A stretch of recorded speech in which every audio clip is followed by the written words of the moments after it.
السلام علیکم ویورز، کیا حال ہیں آپ کے؟ میں ناز آپ کے ساتھ ہوں۔ آج میں آپ کے ساتھ شیئر کروں گی کہ شیاطین اور جنات کس طرح آسمان کے پاس جا کر وہاں پر فرشتوں کی باتیں سن لیا کرتے تھے، اور یہ کاہن اور علم نجوم والے جو یہ کہتے ہیں کہ ہم اپنے موکلات یا جنات کی وجہ سے آپ کو بتاتے ہیں کہ یہ ہوگا یہ ہوگا، تو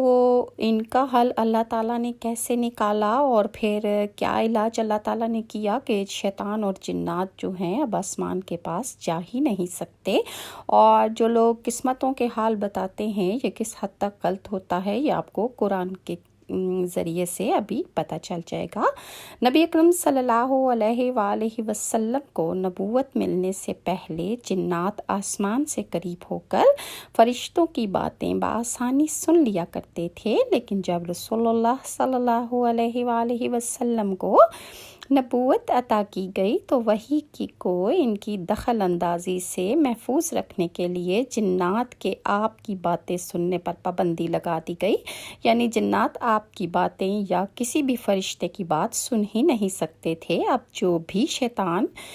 یا جنات باتیں سننے کی کوشش کرتا اسے انگاروں سے مارا جاتا تھا۔ جب کبھی جنات آسمانی باتیں سننے پر جب پابندی ان کی لگ گئی تو وہ آپس میں کہنے لگے کہ اللہ تعالیٰ نے ضرور زمین پر واقع ہونے والے کسی عظیم کام کا فیصلہ کر لیا ہے، اسی لیے وہ اس عظیم کام کی تلاش کے لیے زمین میں مختلف ٹولیوں کی صورت میں پھیل گئے تاکہ معلوم کر سکیں کہ اللہ کیا کرنے والا ہے یا کیا چاہتا ہے۔ ان میں سے ایک جماعت نے نبی کریم صلی اللہ علیہ وآلہ وسلم کو مکہ کے قریب وادی نخلہ، جس کا نام صحابہ کرام کو فجر کی نماز میں قرآن کی تلاوت کرتے ہوئے پایا تو وہ فوراً سمجھ گئی کہ یہی وہ عظیم کام ہے جس کی وجہ سے ہمارے آسمان پر جانے پر پابندی لگا دی گئی ہے۔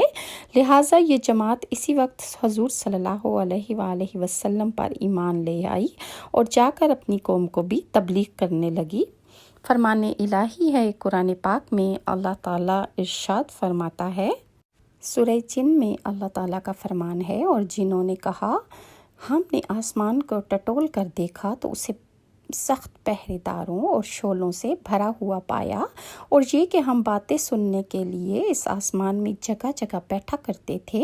اور کاہنوں کو بتاتے تھے، مگر اب جو بھی سننے کے لیے کان لگاتا ہے تو وہ اپنے لیے گھات لگائے ہوئے شعلے کو تیار پاتا ہے،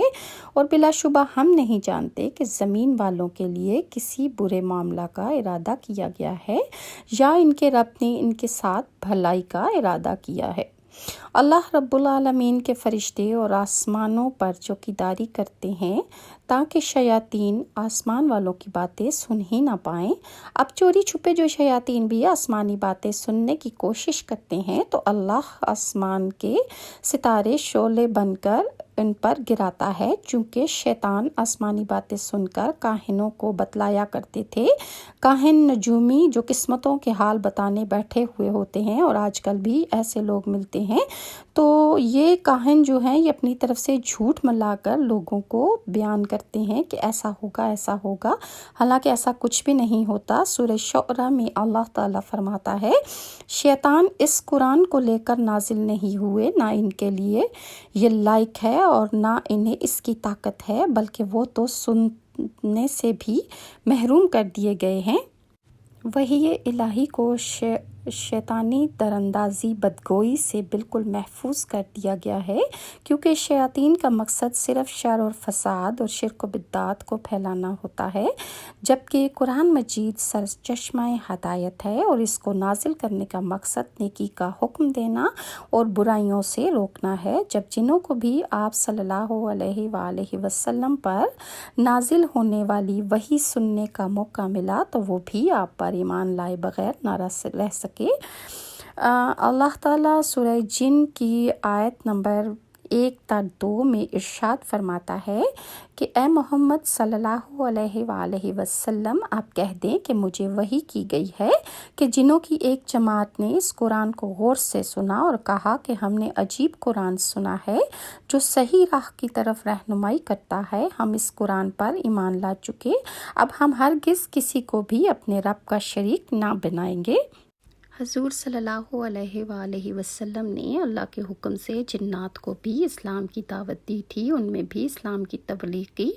اور بہت سے جنات بھی حضور صلی اللہ علیہ وآلہ وسلم پر ایمان لے آئے تھے اور مسلمان ہو گئے تھے۔ اور جنات میں بھی بہت سے جن ایسے ہوتے ہیں جو کہ مختلف عقائد اور مختلف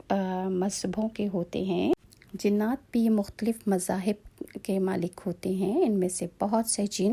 ہندو، سکھ، عیسائی، مسلمان، ہر مذہب کے جنات ہمارے ارد گرد بھی پائے جاتے ہیں۔ اور وہ کاہن اور نجومی لوگ جو یہ کہتے ہیں کہ ہمارے موکلات یا جنات نے ہمیں یہ بتایا ہے، تو اس بات کو قرآن نے سورہ جن کے تھرو غلط ثابت کر دیا ہے کہ جنات اب آسمانی کوئی بات نہیں سن سکتے، بلکہ اگر کوئی سننے کی کوشش بھی کرتا ہے تو آسمان سے ایک آگ کا انگارہ انہیں مارا جاتا ہے، جس کی وجہ سے وہ اللہ کے اور فرشتوں کی باتیں نہیں سن سکتے۔